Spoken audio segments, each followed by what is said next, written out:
want to thank you for bringing us into your house this morning. Thank you for grace that is sufficient for us. You saw us through 2019, and this is a new beginning for 2020.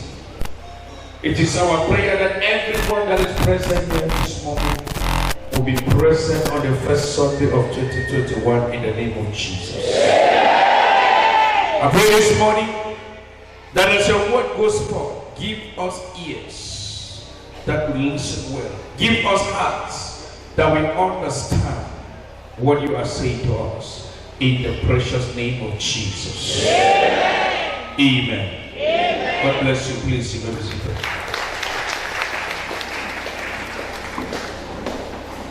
Greet your neighbor and tell your neighbor Happy New Year.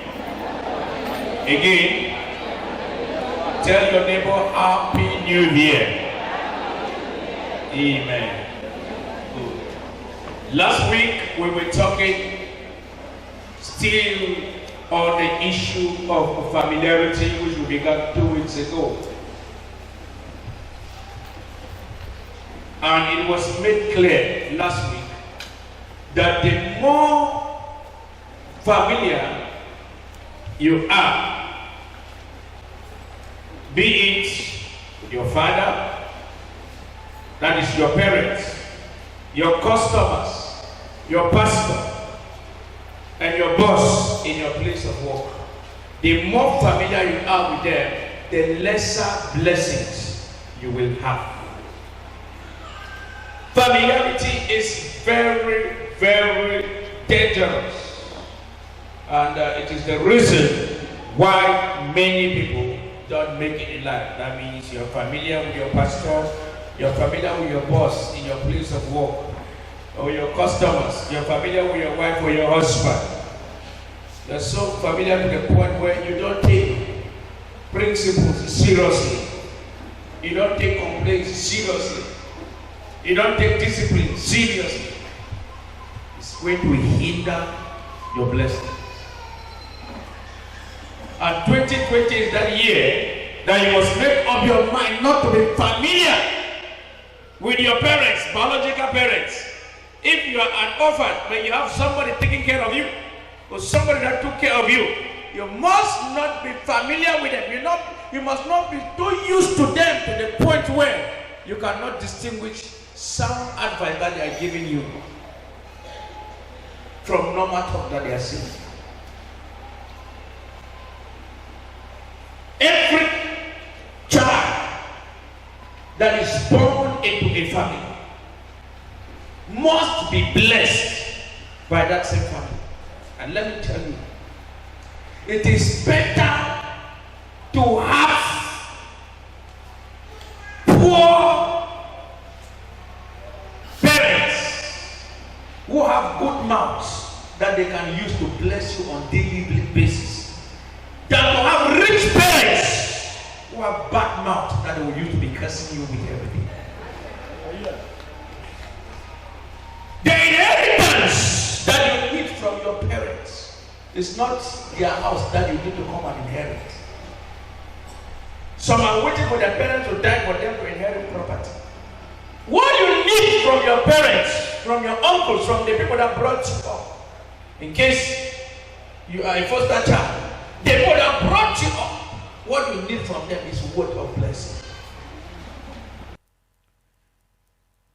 And you should not be so foolish to the point that you become too familiar with the people that are supposed to bless you. Like I said last week, you are looking for a job, you carry your file, you move from place to place, you are very gentle, you are very, very calm. Applying for a job, they tell you, okay, in this place you go for interview, these are the working conditions, are you ready to obey? You say, I'm ready to obey completely. You obey the first month, obey the second month, obey the third month. Before you discover, your character begin to change in the place of work. It means you have become so familiar to the point where when they say, this thing that you are doing like this, they will sanction you, say, that man is my man, he cannot do me anything. That becomes the reason why many people are going down. They are going down in life. You have job here, you lose it. Have job there, you lose it. because of familiarity. Familiarity. Check those who run from church to church, from man of God to man of God. It is familiarity. Check those who see fault in every church they go. There are people that they enter this church, they say, this is my final bus stop. Before you discover they will see a fault, they jump to another church and say, that other church is not born again. They say, this one is my final bus stop. Before you discover they see another fault again, they say, this is not my type. They jump to another one from church to church. There are people who carry familiar spirits. And the Bible don't have anything to do with any man that carry what? Familiar spirits. People that behave like that cannot go far. As a man, when you are too familiar with your wife, at a certain point, things that are serious, you will take them for granted. As a woman, you are too familiar with your husband, at a certain point, things that are too serious, you will take them for granted. And those are the things that will destroy the family. Familiarity is very dangerous. Familiarity is very dangerous.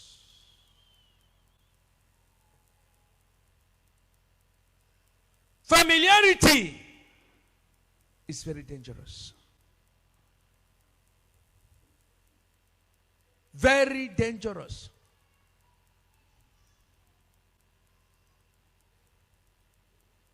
Very dangerous.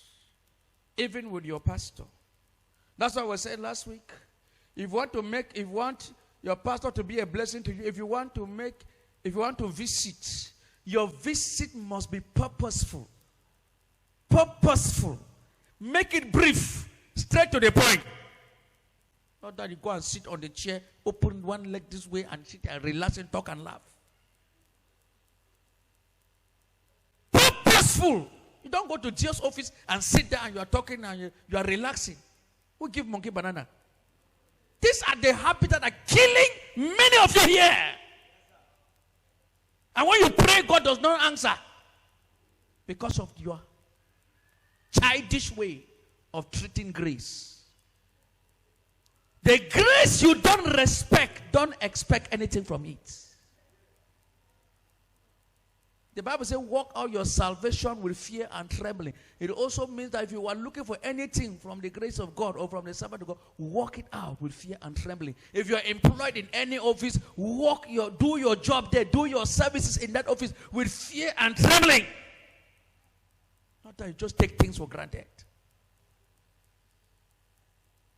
It may be very hard, but you need it like this. When a dress is too twisted, you need a hot iron to adjust it.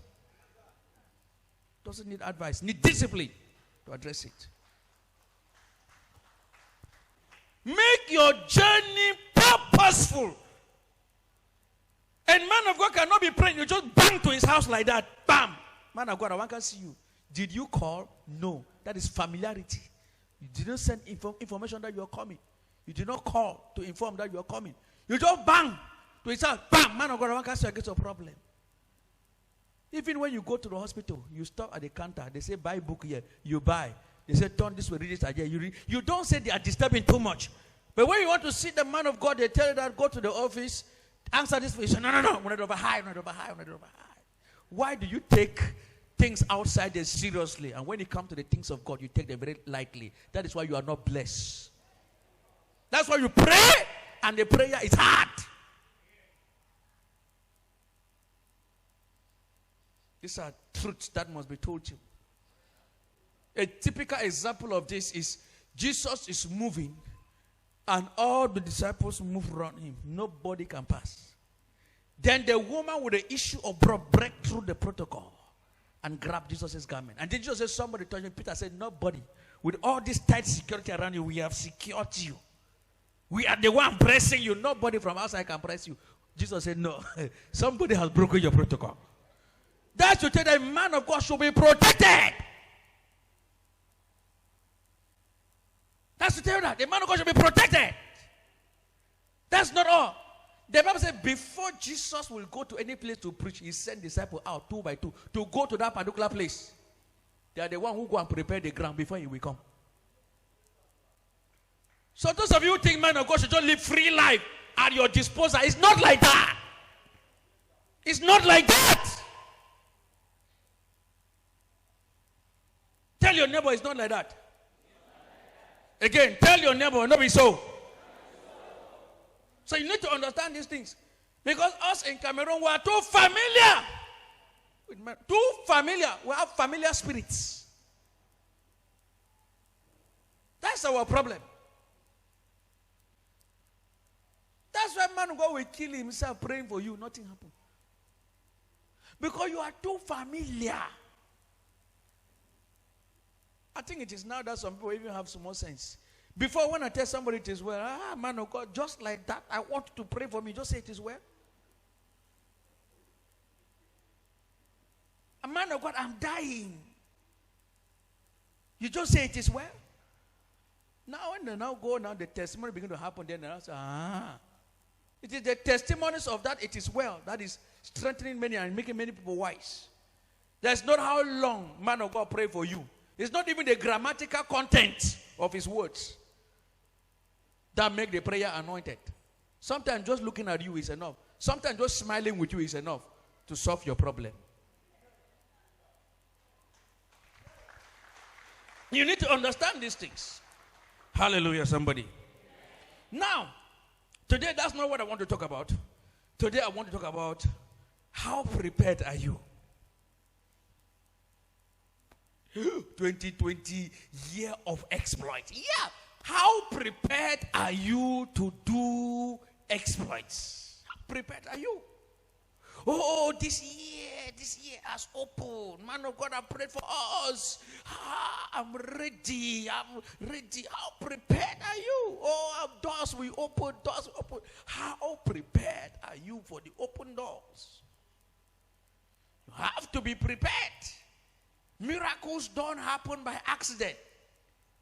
Miracles are deliberately provoked by man. You deliberately provoke a miracle. Miracles don't happen by accident. You deliberately provoke it.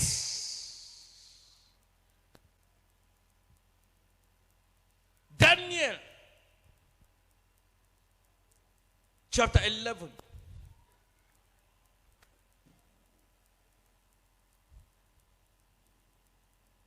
Verse 32.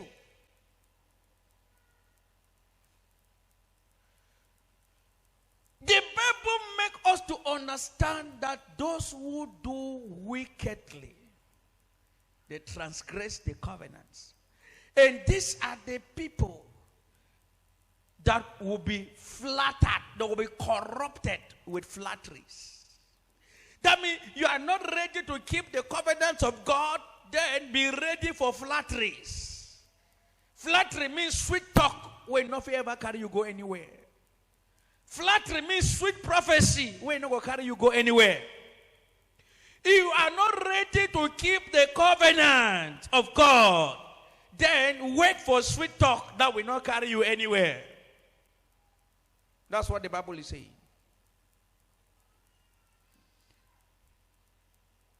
Because they were not able to keep the covenant, they paid their attention to sweet talk, flatteries, so they were corrupted. The word of God, the Bible, is not a book of promises that you claim anyhow. It is a book of covenants. And covenant means you have a part to play, and God also is having a part to play. Before you see a mountain come down, it did not come down overnight. It was well calculated. You don't demolish a building without calculation. If not, in the process of demolition, your life also may be demolished. Strong things need proper preparation in order to be brought down. When something is difficult, when something is strong, when there is a challenge in your life, when there's a challenge in your finances, when there's a challenge in your business, you need to sit down and prepare yourself well before you can scatter that thing. You don't just get up and say, hey, it has been declared it is well, so I claim it is well with me. Breakthrough is going to come. No, it doesn't work that way. Tell your neighbor it doesn't work that way.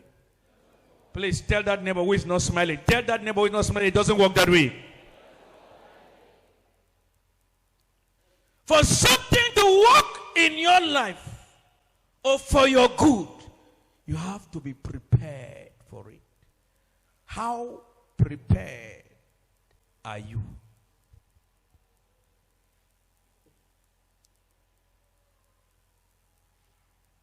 Oh Lord, bless me with money. And you know, you must prepare before you harvest. Lord, bless me with money. Bless me, Lord. I need open door. And God is looking. You want financial blessing. How prepared are you to give? You want money. Are you prepared to give out to those who don't have?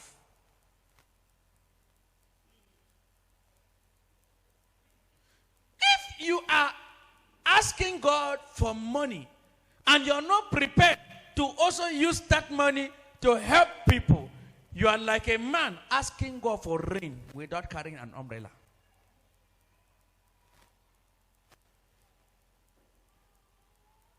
Lord, this year I want to do exploits. My story must change. My family level must change. I have suffered so much, too much poverty in our family. The issue is, are you prepared to receive when God answers? Because the Bible says what? Blessed is the hand that gives than the one that receives. Don't expect miracle money this year if you are not ready to give miracle money to somebody. Miracle money is defined by my own words as money that comes to you when you did not call for it. When you were not expecting. So somebody must not complain to you and tell you that things are difficult for me before you give that person money. If somebody complains to you and says things are not working for me, and you take money and give that person, that is not miracle money. But when you see that somebody really needs something and the person has not complained to you, and you just take it from your pocket and give it to the person, that is called miracle money to the person, because the person did not complain to you and the person was not expecting from you.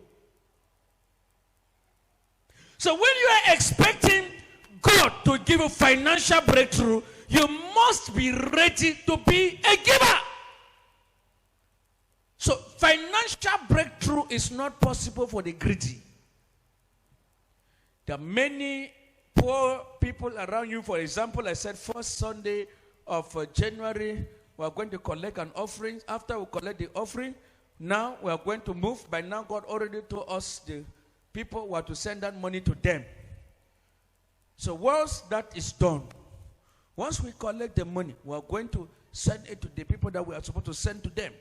And some of you will be delegated to contact the people.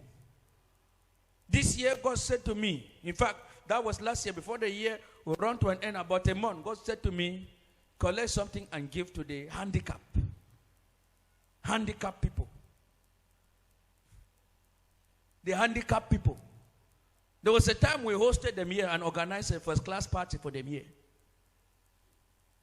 So this time God said we should go to their meeting houses and meet them there and share with them. There are various groups where they gather. Meet them there and share with them.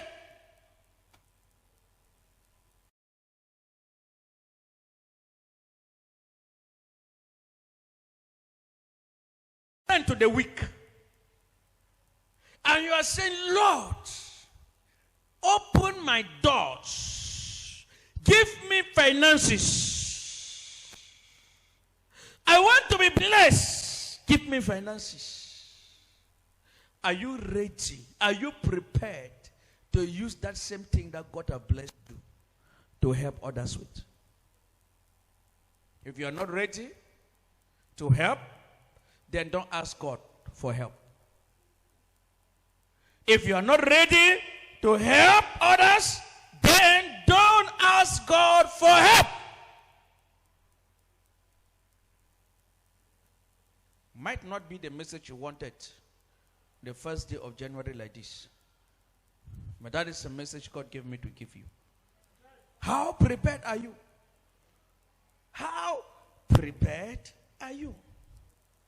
By the grace of God, the whole of this January, I'm going to teach you on planning, the power of planning, as far as success is concerned. You cannot succeed without planning. And you cannot plan without preparation. So let me begin with preparation. How prepared are you? Ask your neighbor, how prepared are you? This January has come. How many of you have given something to someone this January?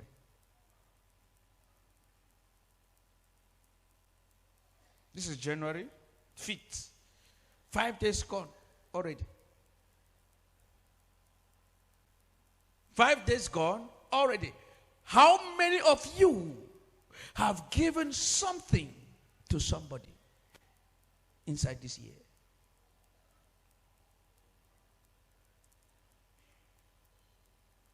Don't blame the desert. Oh, don't blame God for not sending rain to the desert. The desert is simply harvesting what it has been planting over the years. Desert does not send water up, so let it not expect water down. Don't blame the coastal areas, or don't blame God for sending rain to the coastal areas all the time. Why? Because the coastal areas keep sending water to the heavens in the form of vapor. So God said, okay, what you plant, receive double. So God keeps sending rain to the coastal areas.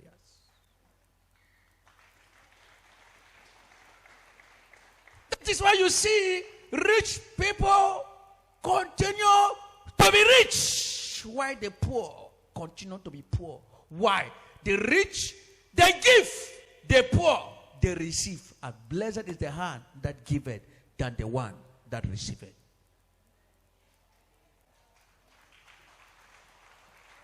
Blessed is the hand that giveth. So the rich, the poor wait. They are waiting for the rich to give them. And when the rich give them, the rich collect the blessings of the poor. I taught a lesson 3 years ago how to use somebody's star. To use somebody's star, simply make the person to depend on you and keep giving to the person. You collect the person's star. That's what the wicked people of the world are doing.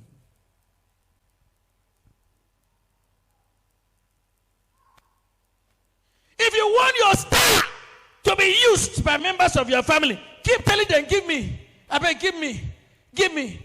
Be on the receiving end. You will carry curses. Be a giver. Be a giver. Don't be a receiver. That's why when you give me something, I must remove something from there and give you so that we share in the blessing. You cannot collect my blessing like that. That's my policy. You cannot collect my blessing like that. That's the secret. That's why I do what I do. When you give me something, I must make sure that I give you something. That's one of the reasons why I don't celebrate birthday. Because birthday, people come expect, the man in charge of the birthday is expecting gifts. If you give me gift for birthday, I make sure that what I give on that birthday should be more than what I have received. If not, I come under a curse. Blessed is the man that giveth than the one that receiveth. That's one of my reasons why I don't value birthdays. Because the motive behind birthday is only to receive. It's only to receive. The motive behind birthday is only to... Yeah, that's the motive behind birthday. Receive. People have trained their mind to be on the receiving end. Someone said, hey, hold my birthday. You know even pass. It's rubbish. I thank God for the day I was born. But the most important thing, I thank God for the day I was born again. Are you hearing me? New Year Day. made me exactly 20 years since I was born again. 1st January. I was born again 1st of January, the year 2000.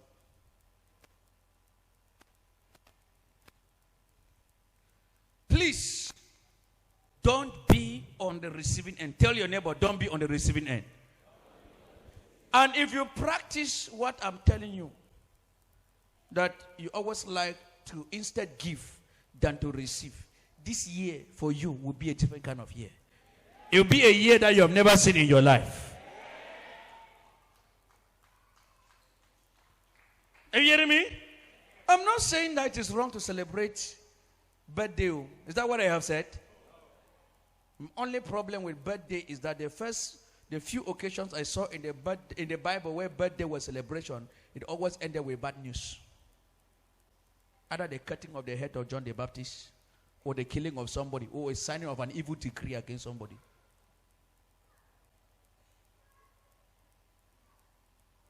I'm spoiling your head. I will teach you one day. The few examples of birthday celebration I saw in the Bible, it all ended with the signing of an evil decree against God's people and the anointed of the Lord. Why not use your birthday to collect gifts and go and give to the less privileged? Why not go and spend in the orphanage and give gifts to people? Why sit and organize a party and spoil money and expect gifts? That's why people hate me. What I preach is not what they expect. But I must give you what will save your soul. Somebody can give you a private gift on your birthday. That is good. That is an honor. It's symbolic. It's great. Not that you sit and print invitation card and said, today is my birthday, you must come. You. This one that is coming like this, I'm sure this one will give me envelope not less than 100,000. This one by 11, if you give me 50,000, I'm sure. This one 30,000, I'm sure. This one 10,000, I'm sure. And then the person that you gave envelope for 50,000 come and he just come and greet you and go back. He say, upon all my chicken where you chop and my member where you drink. So at the end, who is blessed now? The man is blessed with a full stomach and you are blessed with negative expectation that did not even manifest.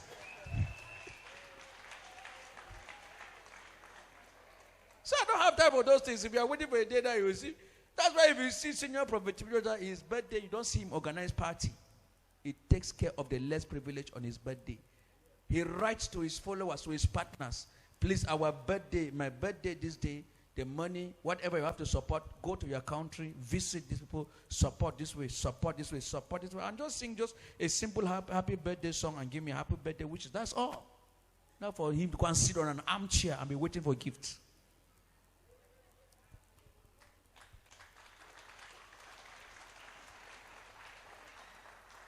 So how prepared are you? I'm saying because this is January. Maybe somebody's birthday has already passed. I don't know how you celebrated it, but I know majority of birthdays they are still coming. So let me adjust some few things here to adjust your life. And these things, it's all about upbringing. How you become bringing up your children. How your parents become bringing you up. Train yourself this year to release more. Let the scriptures be fulfilled in your life. Blessed is the hand that giveth than the one that taketh. Train yourself this year. Train yourself this year. Be your neighbor's keeper. Be your neighbor's keeper. Be your neighbor's keeper. Be your neighbor's keeper. Be your neighbor's keeper. Love your neighbor. This year, be a giver this year. How prepared are you? You want rain to fall. You are praying for rain. Rain of abundance. Rain of prosperity. Rain of open doors to fall. And you don't carry an umbrella. Then, you are not prepared. Or when the rain comes, the rain may stop the prayer. You are asking God for abundance. Lord, bless me. and you are not ready to give, then when the blessing comes, you will start chasing the blessing, and you no longer chase the presence of God again. How prepared are you?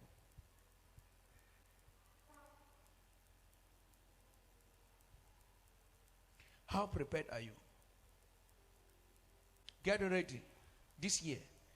Carry a project in the life of somebody that you have never carried since you were born. Do something for somebody. It could be in your family that you have never done since you were born. I didn't say church, oh. But talk to somebody, the critical minds and the journalists and the secretaries in the church and the monitoring spirits. They say, these are the kind of churches I hate. Talk about bring money to the church. Please, to the people around you. Because whatever you do to anybody around you that is in need, you have done it unto the Lord.